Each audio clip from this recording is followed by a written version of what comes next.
Well, I've been asked to speak about Bible prophecy today. Two important topics, very timely. The future of the Middle East in Bible prophecy will be what I talk about this morning. And the future of America in Bible prophecy will be what I talk about next. Bible prophecy is a very important thing within the Bible. J. Barton Payne, who authored the Encyclopedia of Bible Prophecy, says that there's 26.8% of the Bible is devoted toward prophetic content. He says there's 1,817 prophecies explained through 8,353 verses. Now the Bible contains approximately 31,173 verses. So that's a lot of verses devoted toward prophecy. It says in Revelation 19:10 that the spirit of prophecy is the very testimony of Jesus Christ. In Isaiah 46, verses 9 and 10, do you get a little feedback back there? If we could kind of work on that. That I am God and there is no other. I am God declaring the end from the beginning, things that have not yet come. Declaring that my counsel will stand. I will give wisdom to the wise and knowledge to those with understanding. God alone can make that sovereign claim. I am God and there is no other. Declaring the end from the beginning. So it's very important to God in Bible prophecy, and it's not often taught. Fortunately, churches like this with Pastor Ken, as he goes through the Word, he does talk about the prophetic aspects of the Word as he comes across them through chapter by chapter. I attended Calvary Chapel, Palm Desert, and I'm from Palm Springs area, and I like that whole Calvary format. They take you through the Word, but when it comes to the prophecy, they don't hold back the punches, and they tell you what's going on. And so today I will be talking about the Arab Spring. Now, how many of you had an opportunity to come to Pastor Ken's December 31st, 2010, New Year's Eve Bible Prophecy Update? Quite a few of you. I had an opportunity to watch that on your website, and it was a real blessing. And he felt compelled to talk about 3 wars. He talked about a local war in the Middle East, and he has suggested that could be part of Psalm 83. He talked about a little bigger war, a regional war, and he addressed that could be part of Ezekiel 38. And then he talked about a broader war, contextually, that followed these, that would be identified with the Armageddon campaign, the Antichrist.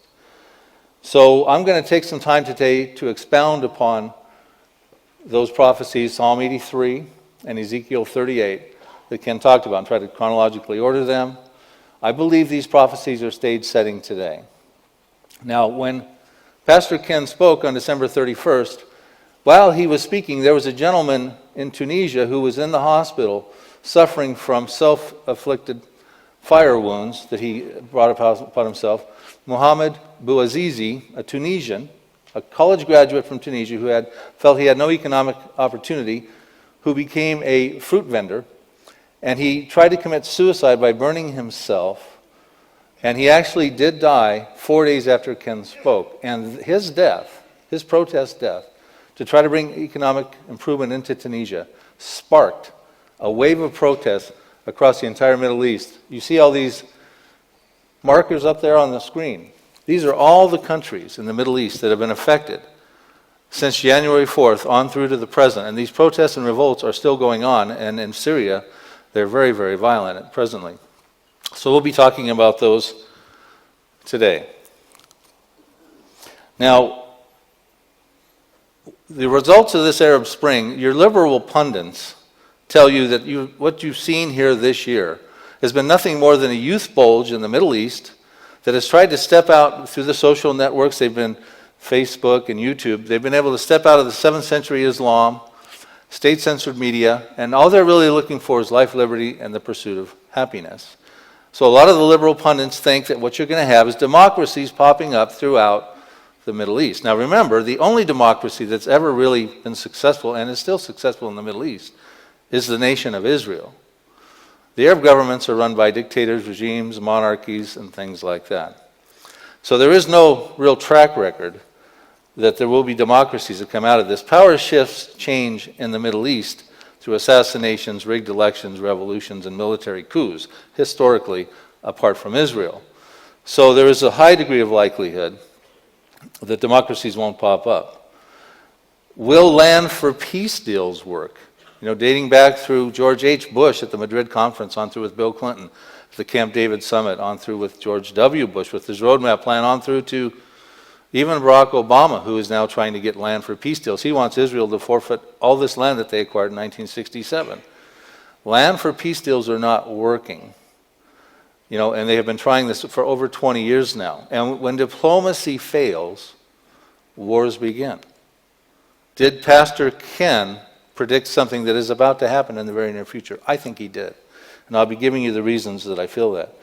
Now, when Muammar Gaddafi, the president of Libya, took a bullet to the head recently, Piers Morgan of CNN interviewed the commentator, the newscaster Dan Rather, who's now retired. You're probably familiar with him from CBS News through all the years, well-respected newscaster. And he asked him, so now that the regime is changing in Libya, what does the future hold for Libya? And Dan Rather's comment was, he who lives by the crystal ball walks on a lot of broken glass. Okay? Well, that was his way of not having to answer that question because he doesn't know. But we can know because God has written about every one of those populations on that screen, for the most part, in end times Bible prophecy. And we'll be identifying them in these prophecies of Psalm 83 and Ezekiel 38. So let's take Libya for example. Libya is represented as Put, the son of Ham, the grandson of Noah, in the prophecy of Ezekiel 38 that Ken mentioned on December 31st. I'll be explaining more about Ezekiel 38. But Libya ends up with Russia in this Magog invasion of Ezekiel 38, includes Iran and Turkey and a bunch of other populations, invading Israel. So what does that suggest? Because there's many people like Pastor Chuck Smith and Joel Rosenberg, a famous author, who believe that Ezekiel 38 and 39 could happen very, very soon. So what does that say for this regime change if Ezekiel 38 and 39 is about to happen? If Libya is involved with Russia in an invasion of Israel that is about to happen, it beckons the question, is this going to be a very anti-Semitic government that comes into place? I think so. What about Egypt? Okay. Tahrir Square, you probably all saw those protests in January and February. Hosni Mubarak, their president, steps down, gets thrown in jail. Egypt's in Psalm 83. Recently, about 2 months ago, the same protesters in Tahrir Square in Egypt were burning the Israeli flag at the Israeli embassy. Now, they have a very fragile peace treaty with Israel that is certainly going to be tested as the new election comes. And there's still a lot of violence and protest in Egypt because their elections have been postponed. They're supposed to happen probably next month, and the military leadership is trying to pretty much maintain the upper hand on everything, and that's creating a problem with these protesters again. So what do we got going here? Let's start by talking about Psalm 83. This is an Arab-Israeli conflict, a climactic concluding Arab-Israeli conflict involving those populations today. When they were written about 3,000 years ago, they were written as the Edomites and the Moabites and the Ammonites and the Termites and the Gigabites and the, I don't know all the names, but this is their modern day equivalents, and I'll be identifying them at length as I get going in the process. They are the nations that presently have been warring with Israel since 1948, 1967, 1973, and have upstarted with these terrorist organizations, the Hezbollah, Hamas, and Palestinians. They are Israel's most observable enemies today. 10 populations at the time they were listed. Their goal is to invade Israel, and it says they want to wipe the nation of Israel, destroy the nation of Israel, that the name of Israel will be remembered no more.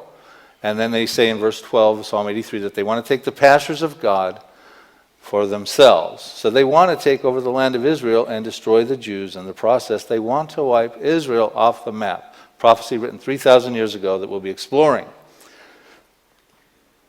That would be the local war that Ken was addressing. The regional war would be Ezekiel 38.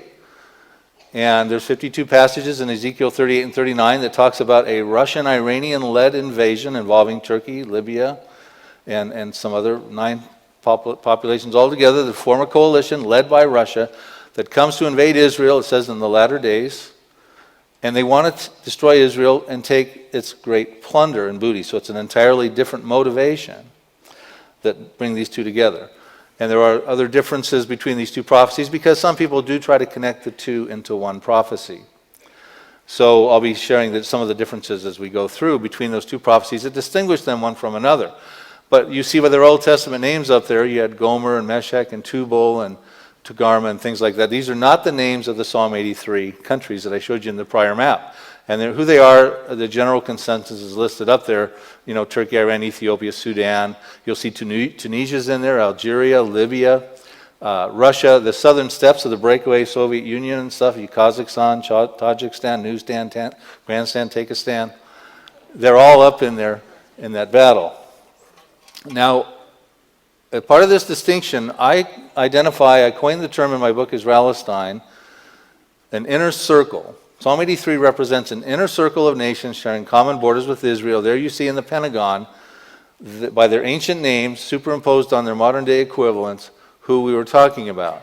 Now observe that. Now the next map is, there's that Pentagon with the inner circle, but the Russian invaders, the Magog invaders, I call them an outer ring. So we have an inner circle and an outer ring, and you can see that they're not inside that inner circle. They are spread out all across the map on the broader Middle East and North Africa areas there.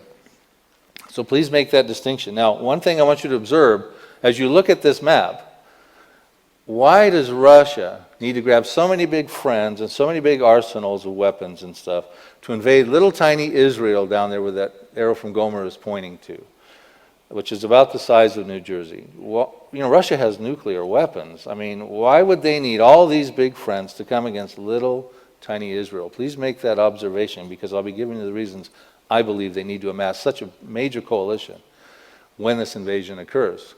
So that's an observation. A lot of big friends coming against Israel on Russia's side. It would be comparable to if America had to go to battle and invade New Jersey, which is that flashing star there, but didn't want to go it alone because they were worried about New Jersey, so they got Canada and Mexico to join a coalition with them because they were nervous that they couldn't do it on their own accord against New Jersey. That's the size and scope of what we're talking about here. Okay, let's start with this Arab Spring briefly so we can kind of break it down, understand what's happening and how the pedal meets the metal here with Bible prophecies in the Middle East. As I told you, this Mohammed Bouazizi, he committed suicide and he sparked these protests. There was about a dozen others that tried to set themselves ablaze as well in Tunisia.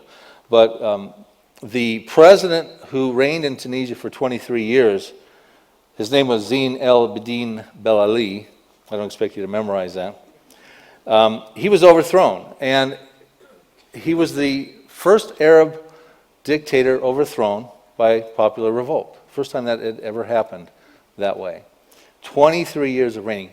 He represents a country, Tunisia, that appears to be involved in Ezekiel 38, the outer ring. Well, moving right along to the east of him, in Egypt, you're probably all familiar with the whole scenario that went in Tahrir Square with Egypt, with Hosni Mubarak, who has been reigned over there for, I think he had been there for about 40 years, perhaps, 30 years in power is my note too. And so he stepped down after things got violent over there.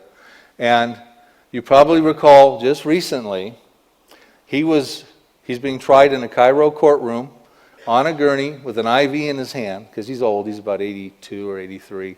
There's his two sons up there behind the jail cell as well, in the courtroom. And there's Hosni Mubarak. That has been his fate. He is the one that has had a peace with Israel for all these years, and he is now out of power.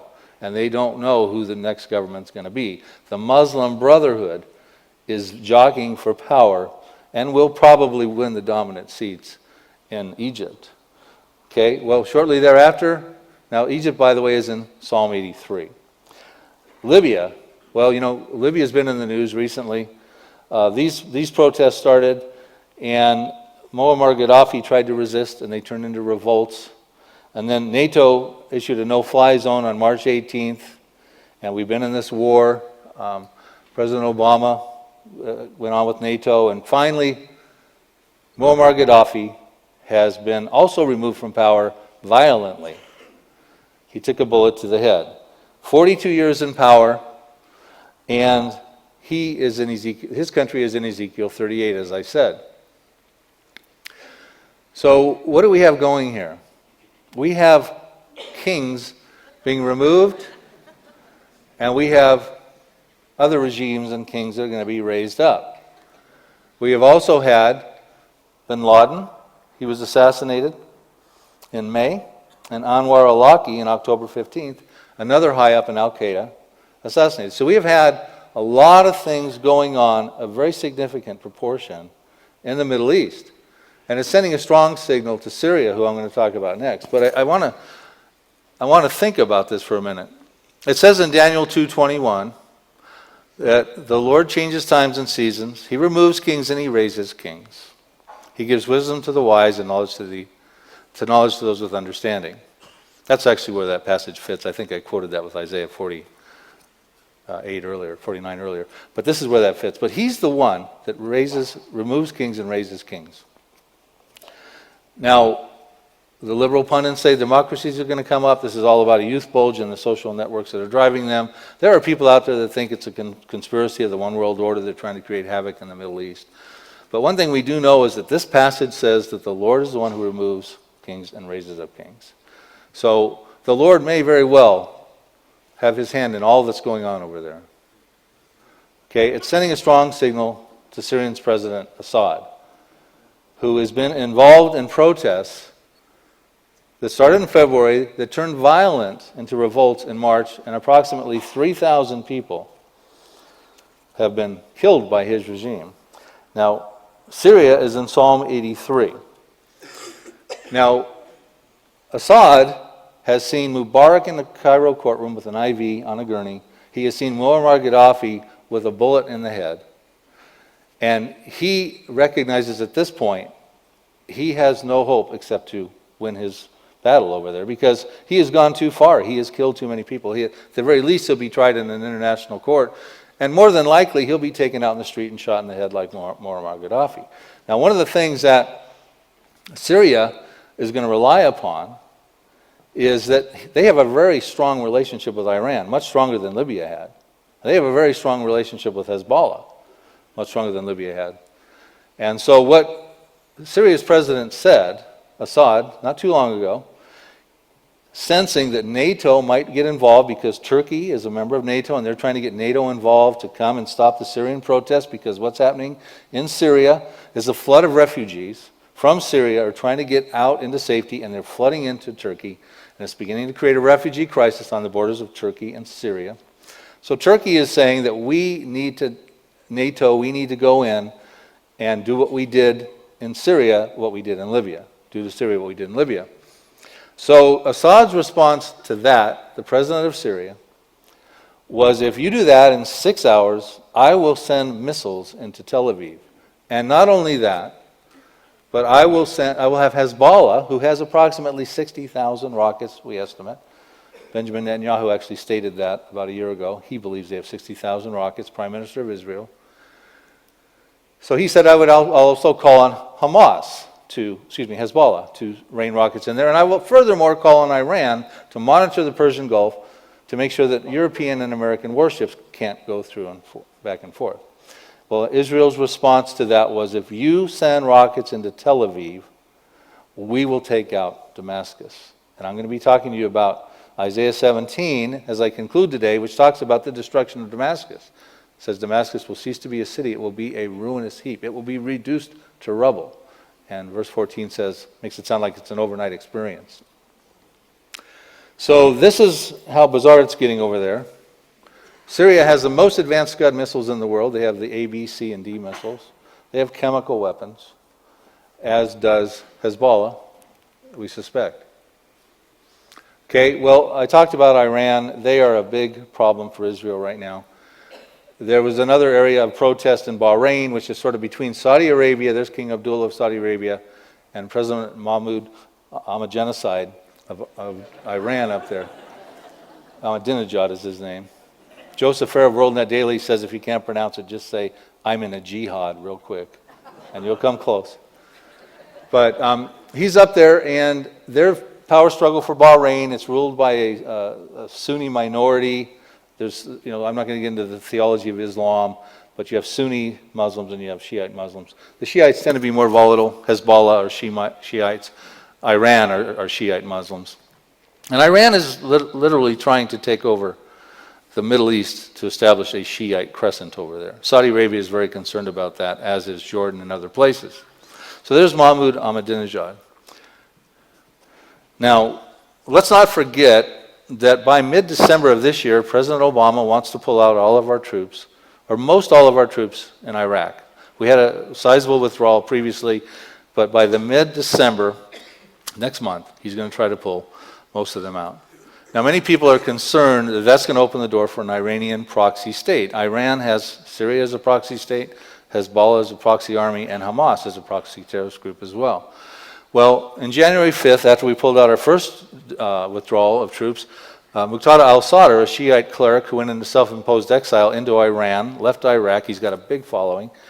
He came back into Iraq on January 5th of this last year. And he hooked up with Iraqi President Nouri Maliki, who is very pro-Ahmadinejad, very pro-Iran. And so there's a concern that they're going to hook up together. While Muqtada al-Sadr was in Iran, he also was supposedly meeting with Hassan Nasrallah, who's the Secretary General of Hezbollah. So you had Ahmadinejad, Muqtada al-Sadr, and Hassan Nasrallah forming whatever kind of plans they have to help Iran form a Shiite crescent. Right now, Israel is so very concerned about Iran's nuclear program that they are flirting with the idea of preempting a strike against Iran's nuclear sites. On November 2nd, as I was sort of preparing for all this, I went on the Drudge Report, and the top 6 headlines were all about the concerns between Israel and Iran. For instance, Netanyahu rallies support for Iran attack in seeking the consent of a small majority within his parliament to have an attack of Iran's nuclear sites. Israel test fires the Jericho missile, which is a ballistic warhead capable of carrying a nuclear payload. And it's Israel's, the nuclear program of Israel, everybody pretty much knows they have one, but they've kept it under wraps. Well, by firing this missile up there, they pretty much let the world know we have nuclear weapons. That can carry a 1,650-pound nuclear warhead and can travel 4,350 miles, a Jericho missile. Now, Tel Aviv to Tehran is 993 miles, so we could go easy into there. And Damascus is only 133 miles from Tel Aviv. Another headline, White House condemns Israel over the settlements. We're putting pressure, Obama's administration, on putting pressure on Israel because they continue to build in the West Bank area. Washington fears unilateral strike. Israel could go it alone, they're concerned. I spoke at a platform on September 11th with former UN Ambassador John Bolton in Century City this past September, put together by the American Freedom Alliance, and we had a dinner together the night before. And he was telling me that he doesn't believe America will be involved in a strike against Iran because former Defense Secretary Robert Gates and Secretary of State Hillary Clinton have convinced Barack Obama that the ramifications would be way too deep if we went in and did that.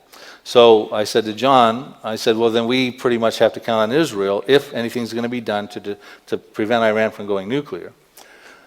So he said, well, that would be the only option, and he thought we would have to get used to accepting a nuclear Iran, which would shift the entire balance of the Middle East, cause Egypt and Saudi Arabia to get nuclear weapons. Many of us believe Saudi Arabia already has two nuclear weapons in hiding in Pakistan. But you could have a nuclear struggle over there, much like you have between Pakistan and India. Very volatile situation. Iran made threats as well, and other weapon threats came up. So there's just a lot of headlines that came up. Now, it's very interesting that when this news was going out, the UK and Italy started gearing up for perhaps such an attack like this. Because what's happening is next Tuesday, the International Atomic Energy Agency is going to come out with a damaging report on Iran. It's being called a game changer. That's going to show that Iran's nuclear program is trying to accomplish nuclear weapons. It's more than the civil program for its people and energy that it's been advocating, but indeed they're going to get nuclear weapons, and they're very close to having them. So that report's going to come out, and all of this stuff is coming together real quickly. And ultimately, I think what's going to happen when this report comes out, it's going to be damaging, and America's going to push for the strictest of sanctions. People will support that except Russia and China, because China buys oil from Iran. China just sent Iran missiles. Russia provides fuel rods, nuclear fuel rods to Iran. Russia's selling the S-300 missile defense system to Syria, a proxy of Iran. Russia just can't go with this sort of thing. So you have a real cataclysmic scenario. Remember what I said earlier, when diplomacy fails, wars always break out. So it's a great concern that that could be the case. Now, Debka, a newspaper, came out just recently, after all this other stuff was going on, just like 2 days ago, and said that Obama is set to attack Iran's nuclear facilities by the fall of 2012. So a lot of rumors of war, but the bottom line at this point is that this saber rattling could manifest itself into a real war. So we have to be on the lookout for those things. So here's the Arab Spring again. And why is this problematic? Because of those red circles up there. 44% of the world's oil comes through those waterways. If war breaks out in the Middle East, and Mahmoud Ahmadinejad has already said if his nuclear sites are attacked, he will shut down the Strait of Hormuz, which is right there. Its narrowest point is 21 miles, and he would choke off the oil to the world. And so presently you have all, the OPEC oil nations are all over there. Saudi Arabia is number one, Iran's number two. And if they choke off the oil, any kind of economic recoveries in America or in the world, because the whole world is struggling with economic issues for the most part, except Israel, by the way, although they have problems, they're protesting there, could send the economies into a tailspin. So it means a lot to us to be paying attention to this sort of stuff and be watching it, and to know these prophecies so we can be prepared just in case. Now, just so you know, Fox News said recently when Obama came into office, gas was averaging $1.83 a gallon. Presently, 3 years later, it's up $1.61 a gallon, averaging $3.44. Now, a lot of that has to do with this Arab Spring that's been going on. At one point, the oil per barrel went up to over $100 a barrel when Libya was doing its thing. So we have to watch these things. So we have Ezekiel 38 and Psalm 83, two big prophecies to watch for. Now, which one should we be watching for first? Okay, well, let's try to analyze these. Psalm 83 or Ezekiel 38. Which will be the next Middle East news headline, prophetically speaking? Well, if you have your Bibles, you can turn to Ezekiel 38:7, but I do have the passages that I'm going to be going over on the screen for your convenience. And what it says in Ezekiel 38:7 through 9, and what we're going to be doing is Ezekiel's going to give us a description of Israel when this invasion takes place. And what we're going to try to do is see if that Israel that exists today, if it's truly the Israel that exists in Ezekiel's description. So he says in Ezekiel 38:7 through 9, prepare yourself and be ready, you and all your companies that are gathered about you, and be a guard for them. After many days you will be visited in the latter years, so we know it's an end times event.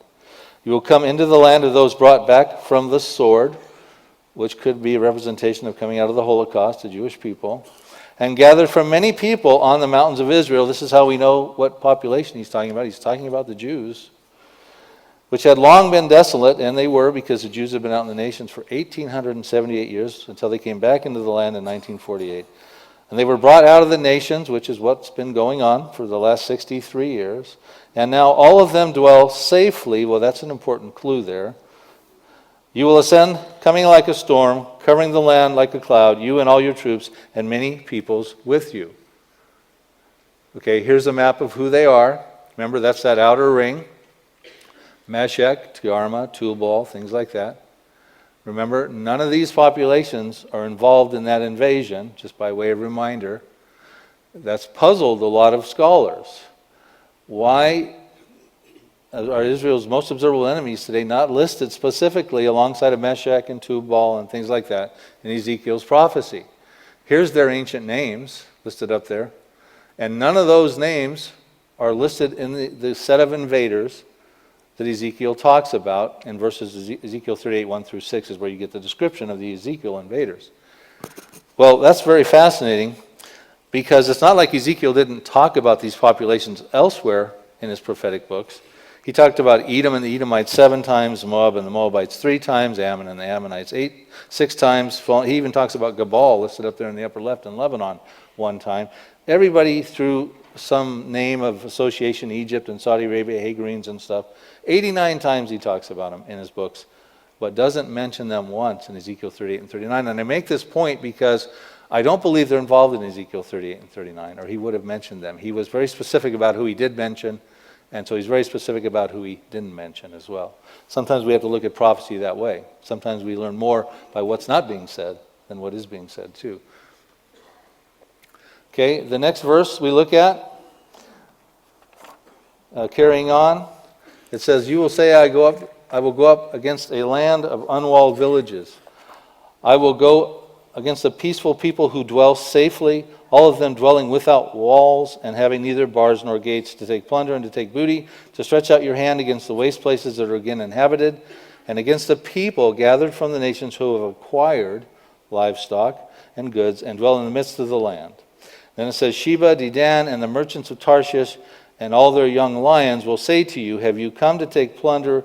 Have you gathered your army to take booty, to carry away silver and gold, to take away livestock and goods?" So we have a description of the motive of Russia given by these apparent protesters, Sheba, Dedan, the merchants of Tarshish, and their young lions, saying, "Russia, what are you doing with all this coalition? Are you coming to take plunder and great spoil and booty from Israel?" Different motive than Psalm 83, which I'll be showing you in a minute. Well, I'll be sharing with you next session, if you come, that if America is in Bible prophecy, we are probably in this passage right here where it says Sheba, Dedan, the merchants of Tarshish, and their young lions. A lot of people believe that the merchants of Tarshish would come from the UK, and their young lions would be like Canada and America and Australia that were colonized outside of the UK. And I'll be giving you some of the arguments for that in the next session. But the main thing here is we're given the motive. So what we have to watch for here, here's in a summary. They're regathered from the nations, the Jews, in the latter years, brought back from the sword, and all those things probably do describe Israel today. But do they dwell in the midst of the center of the land, which according to Ezekiel back in his time would have encompassed from the river of Euphrates to the river Euphrates in Iraq and Syria to the river of Egypt, according to Genesis 15:19. The middle of that land would be Jordan, probably not just the Israel of today. Do the peaceful people dwelling securely? Is Israel dwelling securely? I just read all these headlines to you. They're worried about, they passed out gas masks to most all their people in 2010. They do turning point drills annually, preparing their civilian populations for chemical and electronic attacks. They can't dwell securely because of the threats that they're under. Dwelling without walls, bars, nor gates, having gold and silver and acquired livestock and goods, a very wealthy nation possessing great plunder. These are the descriptions we're giving in these passages. Israel is doing very well. They've discovered a lot of natural gas deposits and things like that. But do they meet all these descriptions? Are they dwelling without walls, living in unwalled villages, dwelling safely? Well, Israel presently, and they constructed this 403-mile wall beginning in 2002 after George Bush declared a war on terror. Well, Israel took advantage of that and started to build this partition wall to keep Palestinian terrorism out of Israel proper. And it's a large wall, parts of it is a fence, but they're not dwelling without walls. So if we look at this prophecy literally, that wall is problematic for this prophecy. Are they dwelling safely? I answered that question. The words there, Hebrew words are yeshav v'tash, and they mean dwelling securely, dwelling safely, usually accomplished through a military defeat, where you reign sovereign over the situation. So if Israel's not dwelling securely now, when will they dwell securely? You turn back 10 chapters, and you find out when Israel's going to dwell securely. The same Hebrew word yeshav v'tash are mentioned a couple times here. Ezekiel 28, verses 25 through 27 says, "Thus says the Lord God, when I have gathered the house of Israel from the peoples among whom they are scattered, and am hallowed in them in the sight of the Gentiles, then they will dwell in their own land, which I gave my servant Jacob, and they will dwell safely. They'll build houses and plant vineyards. Yes, they will dwell securely, yeshav v'tash. when I execute judgments on all those around them who despise them. Then they shall know that I am the Lord their God. Israel will dwell securely when judgments are exercised around those who despise them. Now I want to take a moment, because as I get into Psalm 83, it's going to seem like, when the IDF, I show you that the Israeli Defense Forces are probably going to be the tool used to execute the judgments on those people around Israel that despise them so that Israel can dwell securely. I want you to remember that God does not delight in the destruction of the wicked. He loves the Arabs. He so loved the world, he sent Jesus to die, his only begotten Son, so that none would perish, but that we would all have everlasting life. That includes Jew, Arab, and Gentile, and all of us. But God has foreign policy in place. In Genesis 12, verses 3, 4,000 years ago, he told Abraham that I will bless those who bless you. He said, I'm going to make you a great nation, and I'm going to bless those who bless you, and I'm going to curse those who curse you. He issued his foreign policy 4,000 years ago to the Gentiles. Abraham was the first Hebrew. The Jewish people came out through him, and this extrapolates through the Jewish people today. These populations in Psalm 83 and Ezekiel 38 are bent on destroying Israel. Psalm 83 wants to take their land. Ezekiel 38 wants to take their wealth. They are going to curse Israel.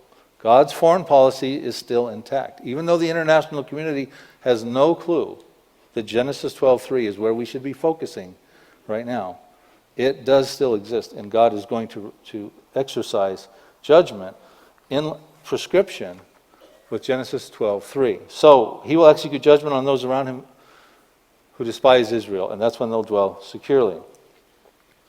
So we're going to talk about the Psalm 83 Arab-Israeli war. You can turn there if you want. It's interesting. On July 26th of 2006 in Ireland, in Irish bog soil, an Irish engineer was excavating for a project with bulldozers. It wasn't an archaeological dig with toothbrushes. It was bulldozers in Irish muddy bog soil.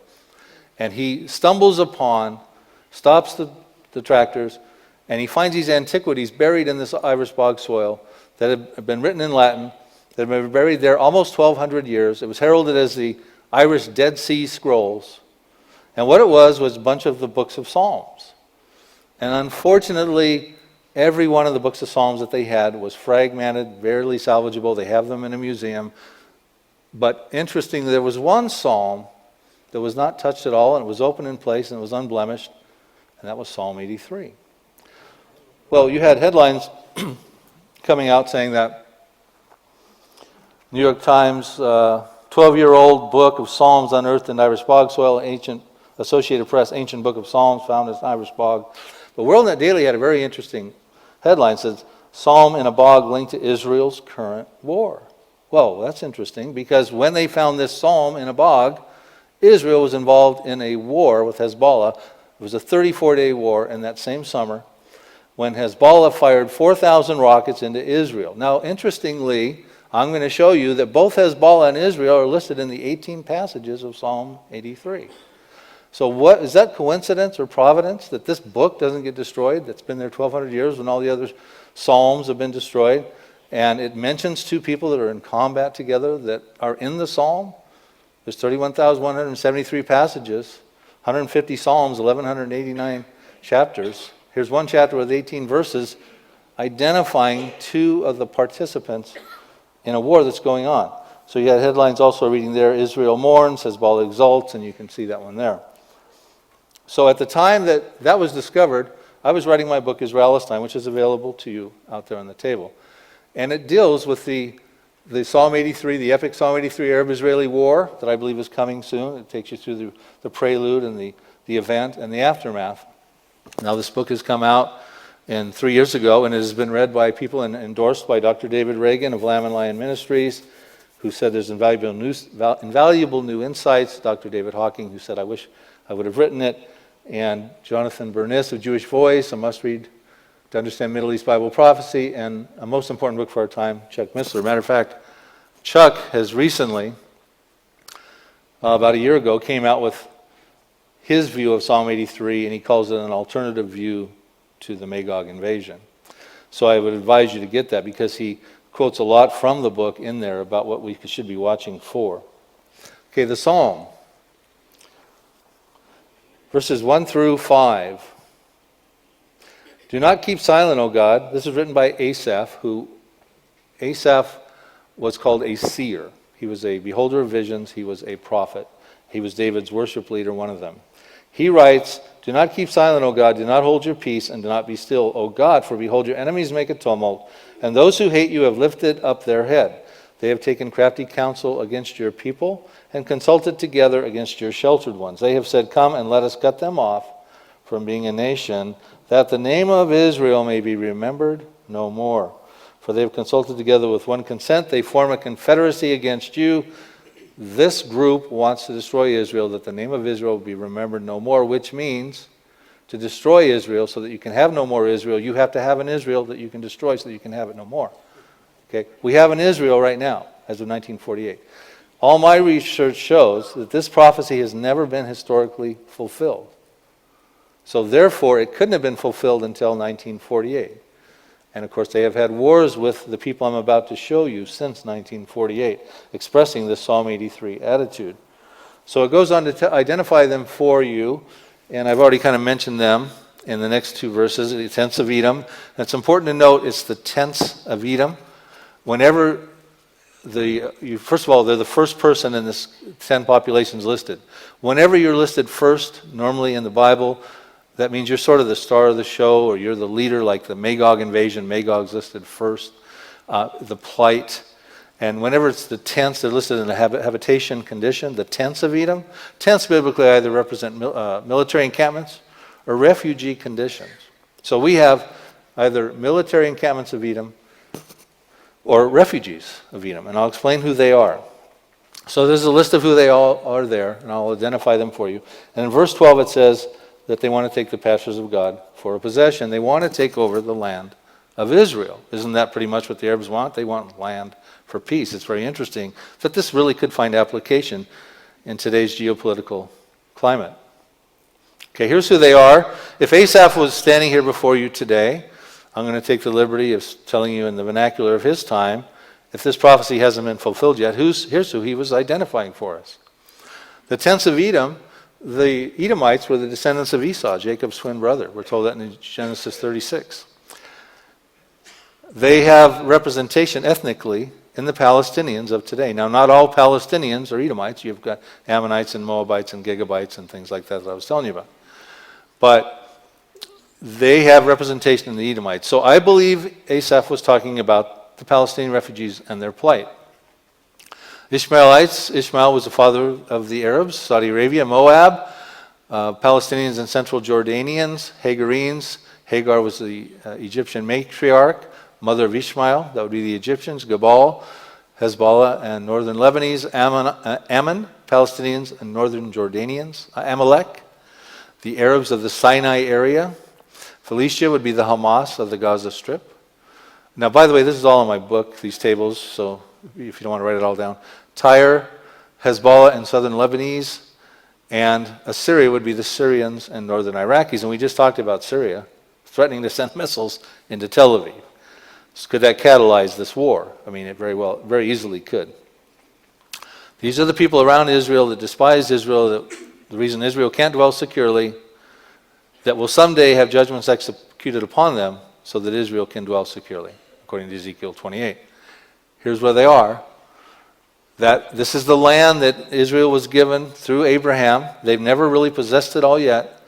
In Genesis 15:18, when the Lord said, on that same day I made a covenant with Abraham, saying, to your descendants I have given this land from the river of Egypt to the river Euphrates. You can see the arrow between there. There's a lot of land that Israel presently doesn't occupy, but all of Israel's enemies are on this land.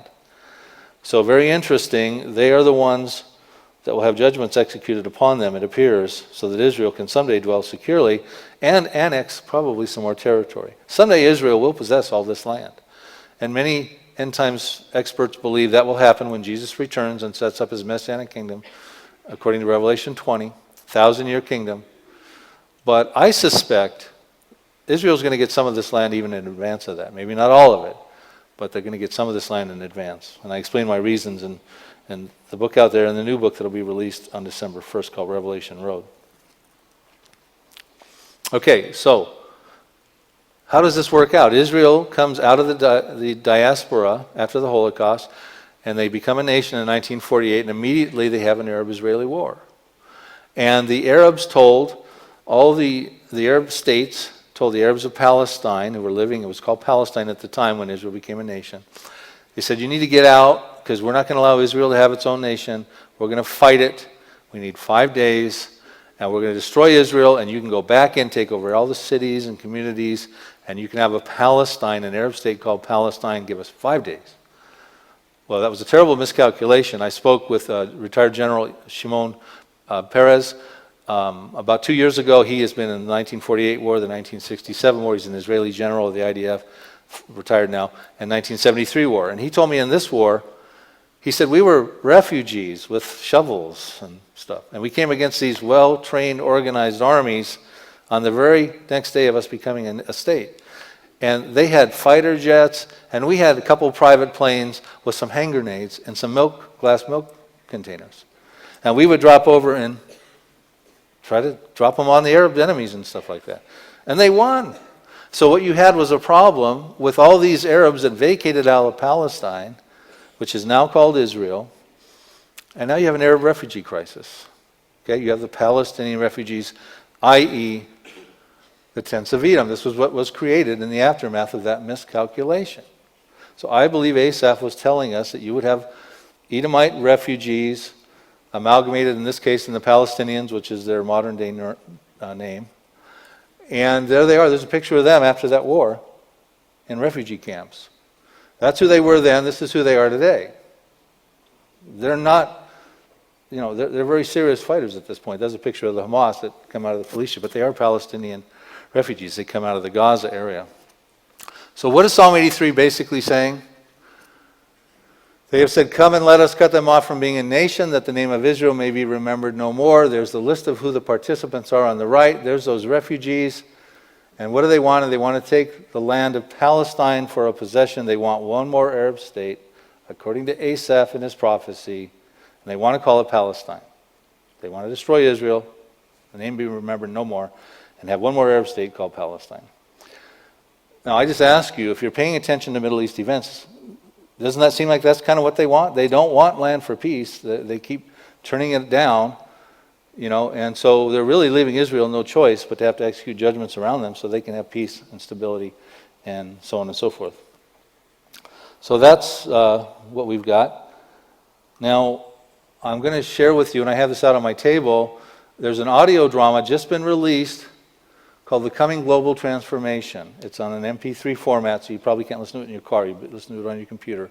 I was able to consult with Jim Tetlow and Brad Meyer. They hired professional actors, and they talk about the end times, the rapture of the church, the harlot world religion, maybe fueled by Mary apparitions, but they also get into the Middle East. And folks, you could wake up one morning in light of what you're learning on Psalm 83, and you could hear this. Good evening, ladies and gentlemen. This is Peter Grant. We're breaking into your regularly scheduled programming to bring you this important news alert. War has broken out in the Middle East between Israel and its neighbors. I repeat, Israel is at war with several of the nations that surround it, including Syria, Lebanon, and Jordan. We have a correspondent, Olivia Markel, who is standing by live in Tel Aviv. Olivia, what can you tell us about the situation at this hour? Peter, we have reports that the Israelis are fighting on several war fronts, even as we speak. The Israeli news reports that the initial conflict began early this morning when missiles were launched from Syria and southern Lebanon into Israel. Hezbollah, the terrorist organization, is being blamed. However, Al Jazeera TV is stating that the Israelis were first to strike inside Syria, instigating the exchange. In any event, we do have confirmation that at least 2 missiles landing in Israel contain chemical warheads. I repeat, chemical warheads. Sound far-fetched? Don't count on it. You could wake up one morning and find that they're not reporting on the Herman Cain restaurant scandal with the Michael Jackson's doctor, and you might hear some real news. And that could happen at any given morning. So what does Asaph want God to do about this attempt to wipe Israel off the map? So he tells us in the following passages, verses 9 through 12, deal with them as with Midian, as with Sisera, as with Jabin at the brook Kishon, who perished at Endor, who became as refuse, on the earth. Make their nobles like Oreb and like Zeb. Yes, all the princes like Zebah and Zalmunna, who said, let us take for ourselves the pastures of God for possession. He goes on and talks about stubble and burning wood and blazing fire, and in other words, entire defeat. And why? So that men may know you, in verse 18, so that men may know that Jehovah art the most high over all the earth. Show them your God, is basically what he's saying. You know, they want to destroy Israel, they want to take over the land of Palestine, and Asaph is saying, protect us. And so what he's really saying there is that, when he mentions these examples, historical examples, these were examples of the Israeli defense forces of their time who were empowered divinely to defeat those people that had oppressed them. And you got to go back to Judges chapters 4 through 8. And Judges 6 through 8, you had the Midianites who oppressed the Israelis for 7 years. Gideon took 300 warriors and destroyed 105,000 Midianites. Soldiers, his men destroyed the princes of Oreb and Zeb. Gideon personally destroyed the kings of Zebah and Zalmunna. So what you had was soldiers and all leadership, princes and kings, destroyed. The other example he uses is found in Judges 4 through 5, when the Canaanites oppressed the Israelis for 20 years during the time of the prophetess Deborah, and the Israeli general was Barak. And so they destroyed the captain of the Canaanites, King Jabin's Canaanites, Sisera, and destroyed that army. And the bottom line is that in both instances, those people that oppressed Israel never oppressed Israel again. And I think that's the lesson here. Asaph is asking God to do like that, so these folks never oppress us again. Are they oppressing Israel presently? Yes, they are. Which is an indication that this psalm has yet to find final fulfillment. So, how will judgments be exercised around those who despise Israel? Okay, it's interesting. We are told in Ezekiel 37:10, so I prophesied as he commanded me, and breath came into them, and they lived and stood upon their feet, an exceedingly great army. Okay, they were refugees in the Holocaust. Now they're ranked, I forget their ranking, they're in the top 10 of armies. They just launched the Jericho missile with nuclear warheads. They are the regional superior nation in the Middle East. Well, anyway, it goes on to say in passing that, after this passage, will bring the Jews back into the land. Well, this passage gets slipped in and says, make them an exceedingly great army, or they will become an exceedingly great army, standing on their feet. And that's a picture, if you study that whole Ezekiel 37, of the Jews in a Holocaust scenario that stand on their feet, come out of their graves, get restored in the land of Israel, and they become an exceedingly great army. Well, they've had to be because of the wars that have come against them. So I can't get into Ezekiel 37 study, but it's a fascinating study. So what is the Palestinian prognosis if they're going to have to face off with their confederacy against the Israeli defense forces? Obadiah 1:18. The house of Jacob shall be a fire. Read that as the IDF, Israel's defense forces. And the house of Joseph, also the IDF, a flame. But the house of Esau, read that as the Palestinian refugees, shall be stubble, and no survivor shall remain in the house of Esau, for the Lord has spoken. It doesn't sound very good for the Palestinians. And again, like I said, the Lord does not delight in the destruction of the wicked. He loves the Palestinians. He just doesn't love them blowing up Jews in pizza parlors and all the things they've been doing. So he has to be, as a just God, he's got to exercise his foreign policy. Okay? What else have we got going here? Also listed in Psalm 83, you have Ezekiel 25, verses 13 through 14. Therefore, thus says the Lord God, I will also stretch out my hand against Edom, that would be the Palestinian refugees, cut off man and beast from it, and make it desolate from Dedan, which Saudi Arabia is in Dedan. Dedan is in Saudi Arabia. They are also in Psalm 83 under the banner of the Ishmaelites. They shall fall by the sword. I will lay my vengeance on Edom by who? By the hand of my IDF, Israeli Defense Forces, my people Israel. That appears to be what that's saying there. That they may do in Edom according to my anger and according to my fury, and they shall know my vengeance, says the Lord. This Palestinian Arab-Israeli conflict has got God furious, and he's going to exercise his vengeance. Appears to be what is being said there. So the Israeli Defense Forces, by the hand of my people Israel. What about the Hamas? Well, there's 1,817 properties I told you about, and we've only touched upon 4 or 5, so I've still got another 1,700 to go through today. Okay, so Hamas wants to wipe Israel off the map. This is their political charter, and it says, these are tenets within their charter. Israel can exist until Islam will obliterate it. The land of Palestine is to be Islamic, consecrated to future Muslim generations until Judgment Day, and there is only one way to resolve the conflict, and then they're not talking about land for peace deals. They're talking about jihad. This is in their tenets. They don't want Israel's right to exist. They don't recognize Israel's right to exist, and they don't want Israel to exist. So what happens to them for their attitude, the Hamas? Well, it says, thus says the Lord God, because the Philistines dealt vengefully and took vengeance with a spiteful heart to destroy because of the old hatred. Therefore, thus says the Lord God, I will stretch out my hand against the Philistines, and I will cut off the Cherethites, and I will execute great vengeance upon them with furious rebukes, and they shall know that I'm the Lord. And isn't that what Asaph said? When you do these things, so that people will know you're the Lord? Through the Israeli Defense Forces.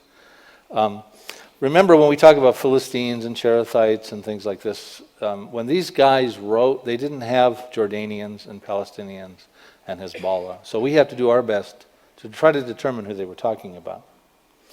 Okay, now here's the big one. Isaiah 17, Syria's in the news, threatening to send weapons to Tel Aviv. Israel's threatening to retaliate against Damascus.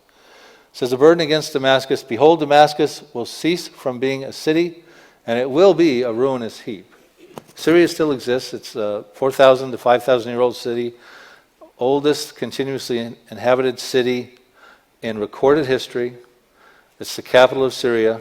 About a quarter to a third of Syria's population of 4 or 5 million Syrians live around the metropolitan areas. It will be a major situation when that city is reduced to rubble, and it still exists today. So I don't believe that prophecy has found fulfillment yet. We're told in verse 9, I don't have it up there, but it looks like it's the Israeli Defense Forces that are responsible for the destruction of Syria. And verse 14 says, then behold, at eventide trouble, and before the morning he is no more. This is the portion of those who plunder us and the lot of those who rob us. So at eventide, one evening you see Syria, probably a nuclear weapon goes off, and the next morning you don't see Syria, and you've got floods of refugees going into northern Iraq and northern Jordan. Very possible with the weapons technologies that exist today. You could wake up one morning and that's what Syria could look like. Okay, now I want to talk about Israel. What about Israel in the midst of all this stuff? But you, O mountains of Israel, you shall shoot forth your branches and yield your fruit to my people Israel, for they are about to come. For indeed I am for you and will turn to you, and you shall be tilled and sown, and I will multiply men upon you, all the house of Israel, and the city shall be inhabited and the ruins rebuilt. And that's what Israel is doing today. They've turned it into a beautiful place. Mark Twain went back there, visited there in the late 1800s and said, who would ever want to, I'm paraphrasing, who would ever want to move to this desert, arid wasteland? Well, look, Israel today is a very productive country, and they've found natural gas deposits, and they're becoming very wealthy, and they have inhabited the cities and rebuilt the ruins. Now, earlier I said to you, now that we've talked about Psalm 83 and we've talked about Ezekiel 38, you can obviously see that I think Psalm 83 is what we should be watching for. Here's that map of the outer ring I showed you. The Psalm 83 countries are in the Pentagon. The other nations are outside of that in the Ezekiel 38, that outer ring. I said to you, why does Russia need all those big friends to come against little, tiny Israel? I said it would be like this scenario where President Obama would have to say, let's go get Stephen Harper of Canada and let's get Mexico to join us because New Jersey's acting up. They're not complying with my health care program. Whatever reasons, we got to take New Jersey out and we got to do it. But we can't do it alone. We better go enlist some reinforcements. Okay? Well, let's say that the Bible Belt and says, hey, middle of America says, oh, don't worry about Canada and Mexico. We can take out New Jersey. We don't need all these people. It's just a little New Jersey, 9,000 square miles. I mean, it's only the fifth smallest state in our country. So let's say they miscalculate and New Jersey wins.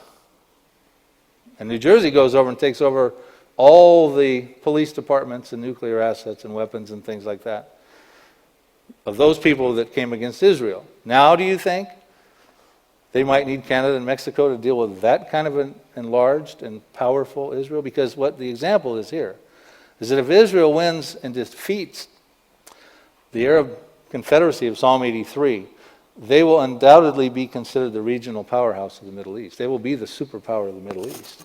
And they will become very wealthy, and they will dwell securely, and they'll be able to tear down the walls. All those things that Ezekiel 38 talked about. And Russia they'll feel the need to get help and to come against that Israel, because they come for the plunder. So that's my point on that. So I think at this point that the Middle East is about to go apocalyptic. We should be watching this. And since we are still in an economic problem presently, that this could be very problematic if all of a sudden you have missiles flying off in the Middle East and arteries of oil waterways being choked off, so that all of a sudden now you're paying 11, 12, 13, 14 bucks a gallon, having a hard time making your mortgage payment and things like that. So it's very concerning that these things could be happening. So what about it? Are we nearing midnight on the end times calendar?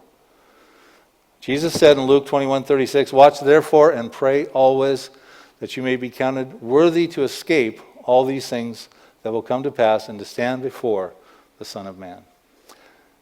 We are watching. That's what we're talking about. We are praying. We're praying for Israel. We're praying for the many things we should be praying for, our loved ones. That we could be counted worthy to escape, not endure all these things, but to escape all these things. And the only way you can escape all these things is really to put your faith in Jesus Christ. Some of these things may happen before the rapture of the church. And I'll be talking about the rapture in the next session. But one way of certain escape, and there's a promise that you can escape them, would be the rapture. Now, you may not escape Psalm 83 and you may not escape Ezekiel 38, but you will escape, if you're a pre-trib believer, you'll escape the tribulation, which I believe will follow after these two events quickly. I don't believe these events occur in the tribulation, but you have the possibility of escaping if you have your faith in Jesus Christ. And that's the only way to be worthy, because it's a gift of God. It's through faith, by grace, and not of works, lest any man should boast. It's a gift of God in Ephesians 2. So let's pray. Lord, thank you very much for the opportunity to study your word. I know these are powerful prophecies, Lord. We hope we're discerning them appropriately. We hope that we can find application with them to steward our lives appropriately, so that we could warn people that your word is accurate and that you predict the future, and only you can make that claim. And you do it because you're a loving God and you want us to know. So I just pray that people who have heard this message today would take it to heart. Remember that the only way of salvation and escaping these things is by putting their faith in Jesus Christ. And we ask this all in Jesus' name.